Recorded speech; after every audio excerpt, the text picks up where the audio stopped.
Welcome to another episode of Timber Tuesday, where all my decor ideas are made with wood. Hi there, my name is Sandra, and you're watching DIYs at the Schwowin's Nest. I always have tons of scrap wood because I forage for this stuff. These cut off pieces were already in this shape. They were from the builder at our cottage who's doing some work for us. So I definitely grabbed a whole bunch of these because I knew I would be able to make them into some Christmas trees. I'm taking some hot glue and some wood glue and I'm going to glue these together and then just set them aside to dry. I've got 3 of them, so I'll do the same thing for all 3.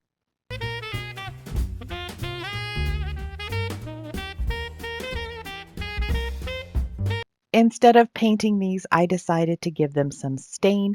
I'm starting off with this burnt umber and water. I just put this in a little container that you can get here from the Dollar Tree. It's one of those squeeze bottles. And I mix it up and then I have a whole bunch and I don't have to mix each time I want to use it. I'm just going to go in the direction of the wood grain to make sure that these all stain really nicely. I'm going to go all the way around front, back, and sides.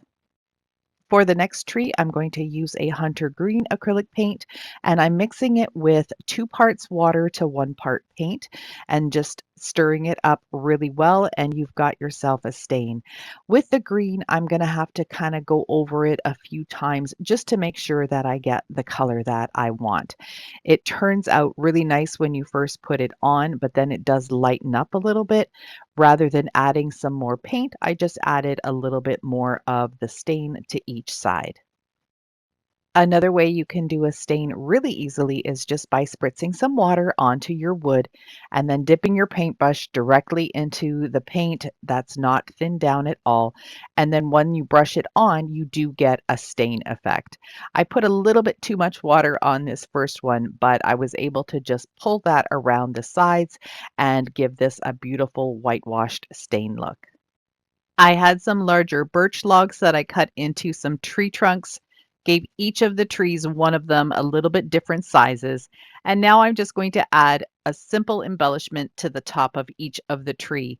This is a little wreath that came in a 4-pack. I believe it was from Michael's. It came in a stash of things that one of my viewers sent me, so thank you very much, Kimberly. And what I'm going to do for the other ones is just add a couple of stars to the green tree and then add some pine cones to the white tree. I just love using little red pip berries in my Christmas decor, so I'm just going to add a couple to the stars and then a couple to the pine cones. I really love how rustic these trees turned out. Perfect for my own farmhouse decor. I think I'm going to be keeping these for sure.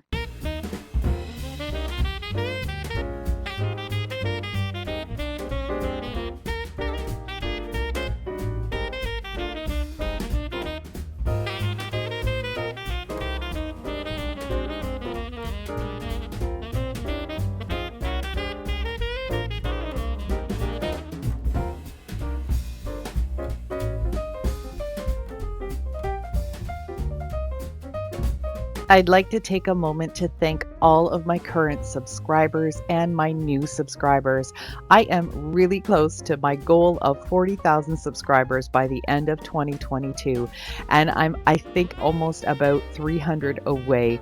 If you like what you see so far, I would love it if you could support my channel by hitting that red button too.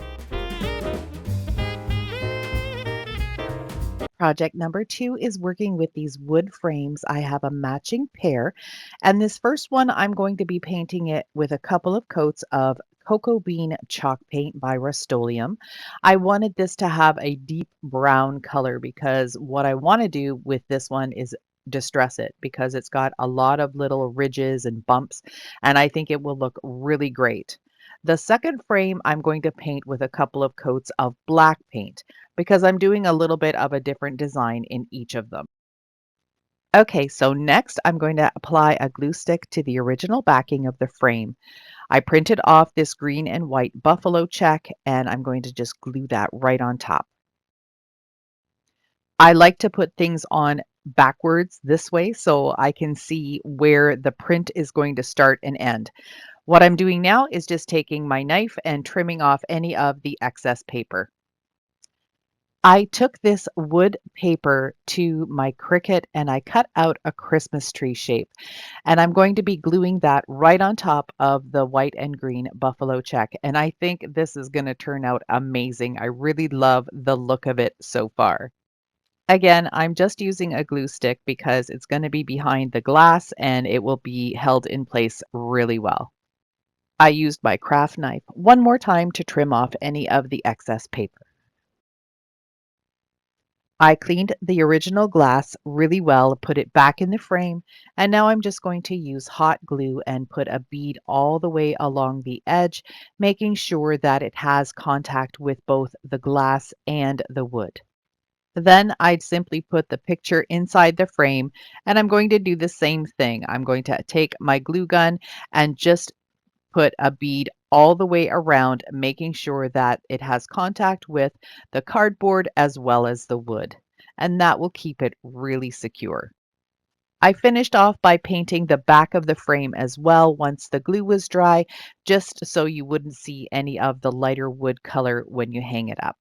I started out using some sandpaper but didn't like the effect of that, so I just grabbed my Cricut scraper and scraped off the paint wherever I wanted it to be distressed.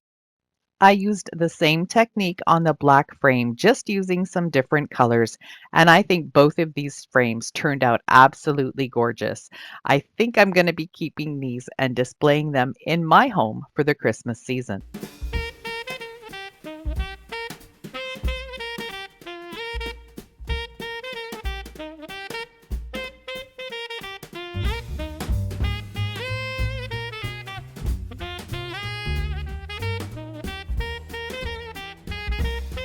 This next project turned out super cute. I found this ornament wood cutout from Michael's last year, and I'm just going to take my burnt umber stain again and give it a nice staining front and back. I'm going to paint the top part of the ornament with some red chalk paint, and again, I'm going to do all over it, front, sides, and back. This block is just one of those signs that you can get at the Dollar Tree. They're these really long ones and they have different sayings on them, but they are not real wood. So I needed to take my antiquing wax to give this a more of a stained look because the burnt umber would probably not give it what I'm looking for. So I'm just going to go ahead and do the antiquing wax and then just wipe off the excess. I found some tiny little white wooden letters at a dollar store near my cottage in the summertime. And what I'm going to do is just use some of the Starbond glue to glue them down because I didn't want any of the hot glue oozing out everywhere. I've already got them placed how I want them to look. So I'm just going to go ahead and use the glue and get them all put down. The Starbond glue comes in a variety of thicknesses. This is the medium thickness, which gives me a little bit more working time. And then there's the accelerator spray that hardens the glue in 3 seconds and your project is 100% set. Both of my pieces have had a really good chance to dry. I'm adding some hot glue to the bottom of the ornament and I'm going to place it a little bit farther to the back, not 100% all the way to the back. I just want to be able to have a little bit of a lip in the front so I can add some other embellishments. I did need to take a tumbling tower block and glue that to the back just for some extra support.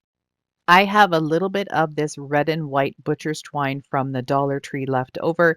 So I just added some hot glue and I'm just going to wrap it around probably 5 or 6 times just on the top portion of that ornament holder. That's just going to add a little bit of whimsy to this project. Next, I decided to take a little bit more of that butcher's twine and just glue it in the little grooves here that you can see on the ornament, just to add some little texture and a little color. And I think this is really cute. I probably should have used the Starbond glue for this area as well because I didn't want to have a big glob of hot glue everywhere. I was able to do it with a tiny little bit of hot glue and it did stick. But in hindsight, as I'm editing, I'm thinking about using Starbond glue again.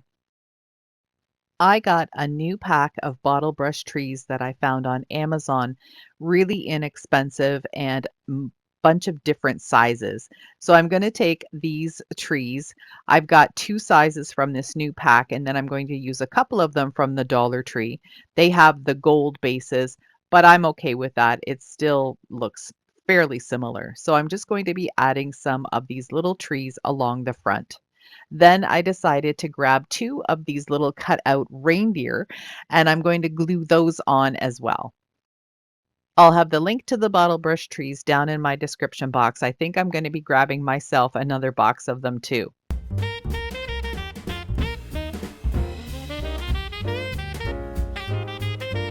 To break up some of the brown on the base, I'm going to use this red and white gingham ribbon. This is from the Dollar Tree, and I'm just going to glue it around the front and the sides. I added a couple of pine cones, some greens, and a few berries to the top, and I think this is super cute. You'll have to let me know what you think about this one.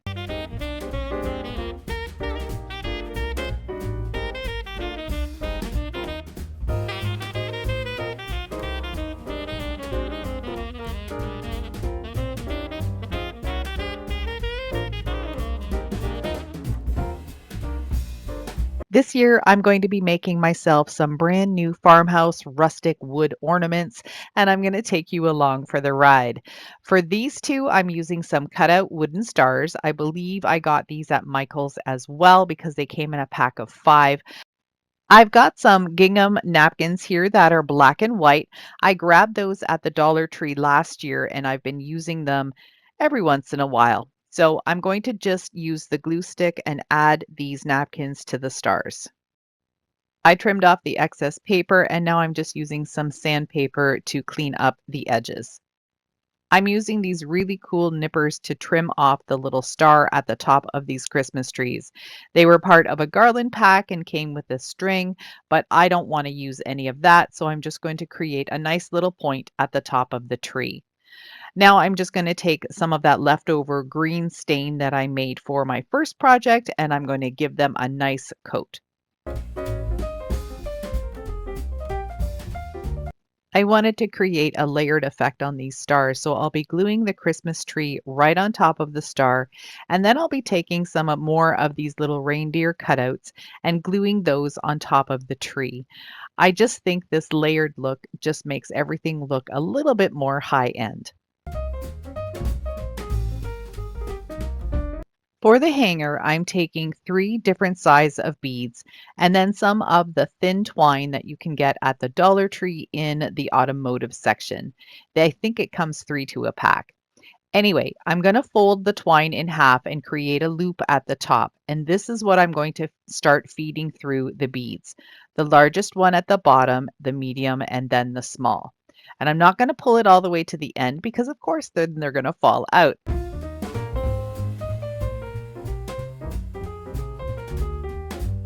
I'm just going to eyeball how much of the length I need, and then I'll tie a knot underneath the beads to make sure they don't slide off.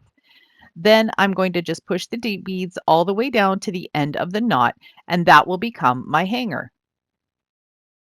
I'm going to use the knot and some hot glue to make it stick to the top of the star. Then I'm going to add a tiny little buffalo check ribbon, red and white, that you can get at the Dollar Tree, and a little mini pine cone. And I think these are so adorable.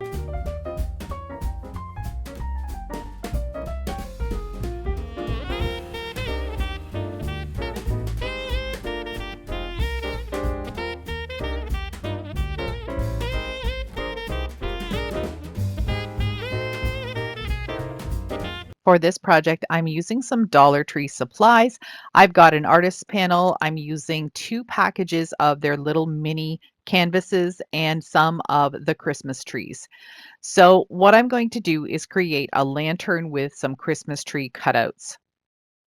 The first thing to do is, of course, remove all of the canvas on these. Now, I didn't realize when I purchased them that the canvas is actually glued on. So there is a little bit of residue on there that I couldn't get rid of.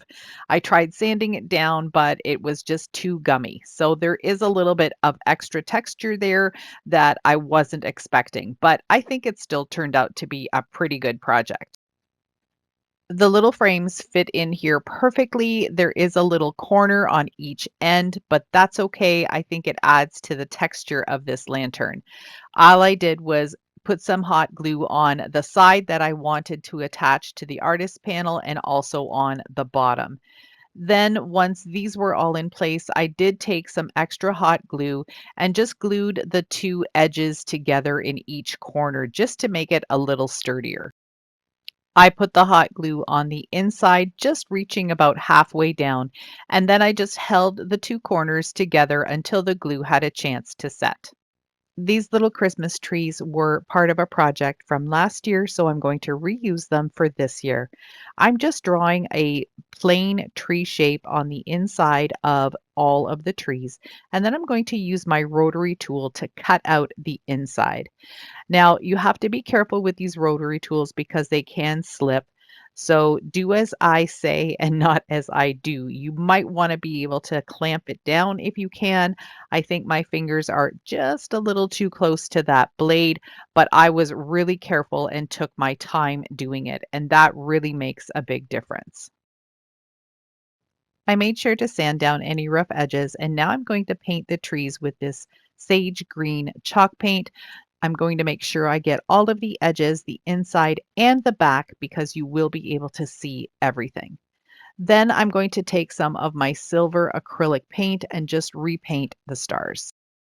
Using antique wax, I think the one that I have is from Folk Art. I'm going to go ahead and stain this whole lantern inside and out. I'm going to apply some of it and then let it set for a minute and then wipe off the excess. I sort of did one side at a time. It just made more sense to do it that way so it wouldn't be too dark. Now, with this type of antiquing wax, you do need to let it cure for a really long time. I let mine sit overnight because if you don't and it's not 100% dry, none of your embellishments like these little trees will stick to it. I cut the little trunks off the bottom of the trees because I didn't think they were going to look good. And now I'm just using some hot glue and I'm going to place the trees right in the center of each of the little canvases. And this lantern turned out pretty cute, even though it still looks a little rough, but rustic is the name of the game for me. So I'm okay with how it turns out.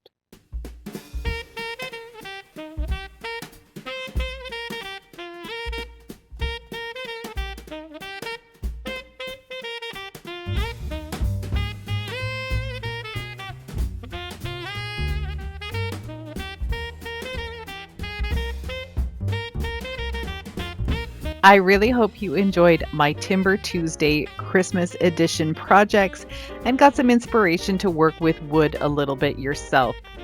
Please make sure you give me a thumbs up. That really gets me noticed more on YouTube and helps my channel grow. Don't forget to hit that subscribe button and the notification bell so you don't miss out on anything else I have to share. Have a wonderful day.